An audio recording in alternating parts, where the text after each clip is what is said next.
Okay, guys, welcome. Today we're going to talk about formulas that appear in linear equations. And what we mean when we say a formula is really just a rule that expresses some kind of a relationship between two or more variables. So in our last video, we actually talked about one specifically, and that's the formula for the area of a triangle, which is 1/2 base times height. Right. Now, what we're going to really focus on in this video is how we can rearrange for the other variables if we're given a formula. Okay. So in this first example, we're given the formula to obtain the temperature in Celsius if we know the temperature in Fahrenheit. Okay. So for example, if we know that a thermostat in a room reads 68 degree height, we can find the equivalent Celsius temperature by setting F equal to 68, and we can solve for C. So if we do that, we'll have that C is equal to 5/9 times F, which we're being told is 68, and then subtract 32. So if we do that, we can handle the parentheses first. And if we do 68 minus 32, we'll get a 36. And then when we multiply here, we could think of 36 as 36/1. And when we cancel, we'll get that this just becomes 5 times 4. So we're going to get that this is equal to 20 degrees Celsius. Okay, so this is one sort of application of a well-known formula. Okay, so in this next example, we're going to look at the simple interest rate of an investment. Okay, so if an amount P is invested at a simple annual interest rate R, then we can say that the amount available at the end of T years is given by this formula. It's given by A is equal to P plus P times RT. All right, and in this example, we want to solve for P. All right, so when they say solve for P, what that really means is we want to get P by itself on one side.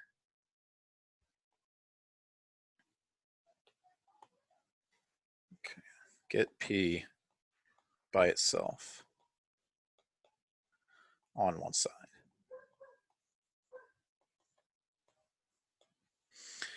Okay, now there's a problem because both of our terms on the right-hand side have a P in them. All right, so if I just rewrite the equation that we started with, we're starting with this. All right, now if this happens, this is totally fine. We can use sort of the distributive property in the reverse direction to say, well, what do we need to multiply P by to get P plus P times RT?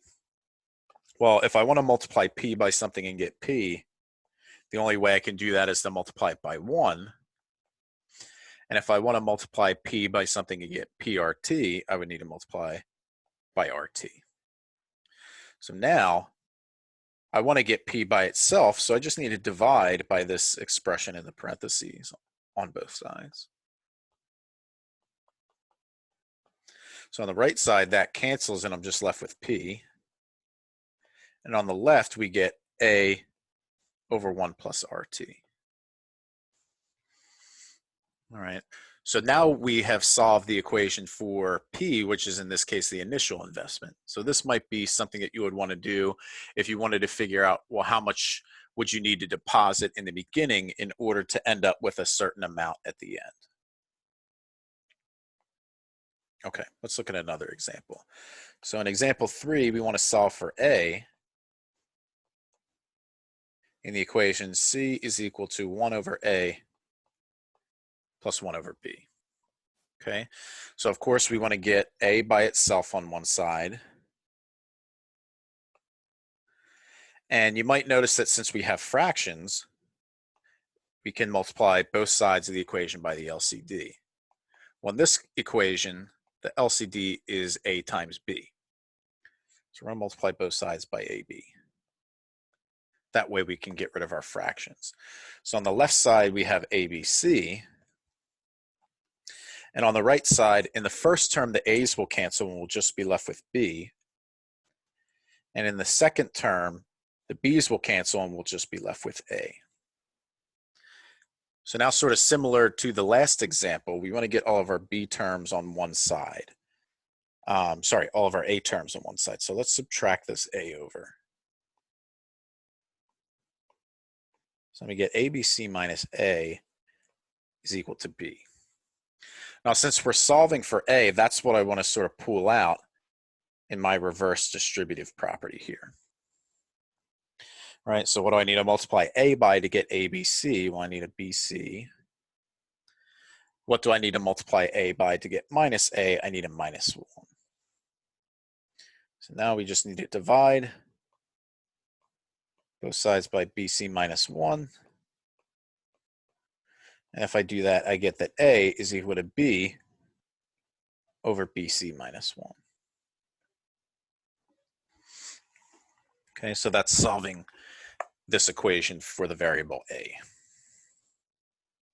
Okay, now I believe, yes, so this is the last example in this section. So in this particular example, we have that a student wins $500 in a state lottery and decides to invest this sum in a bank that pays 8% simple interest. And we want to know how long will it take for the investment to double. Well, we just saw in the first example, second example, that the formula for simple interest is A is equal to P plus P times R times T. Okay, and we're told that the initial investment, the P, is $500, and we know that R is 0.08. All right, now since we want to know how long it will take for something to happen, that means that we're interested in a T value. All right, and if we want the investment to double, that means that we want to end up with $1,000. Of course, that would be double of 500. So what is going to happen now is we plug all this stuff in. We're going to get 1,000 is equal to 500 plus 500 times 0.08 times T. And now we just need to solve for T. All right, so if I simplify these two, if I multiply 500 times 0.08, let's guess we're going to get a 40 there. So this will become 40T. And we currently have 1,000 is equal to 500 plus 40T. So now we can subtract 500 from both sides. And we get that 500 is equal to 40T. So now we can divide both sides by 40.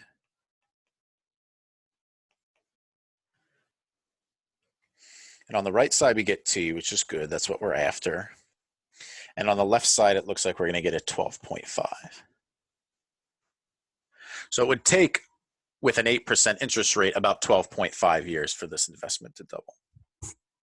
All right, so that concludes this video on formulas. Hope you enjoyed, and I will see you next time.